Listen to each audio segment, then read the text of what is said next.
Even Dr. Franz Franzen uit Hulve, der über der Kulet in Schoppensee een kleine gedicht gemaakt heeft. En dat heet een klein Boschlied. Je ruik van moos en grün Flechte, weke tritt op Waldesweg.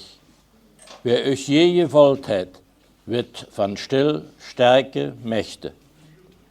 Eerste Bosch in mi Leben, norms es Bonges kennt mich ob. Wees mich et bergsges Lob, flüsters mich, nix is verjäs. Hong und holde, grönje es, muntere Vurelstimme schall, unter Büsche Widerhall, unter Kentit Sumoch Fäs. Frühjahr löschte, Herbstschimmer, Ruhe in der Sumoch, Winterbrach, dich, meine Bosch, verjährt ich nimm hier, du hast mich die Welt gebracht.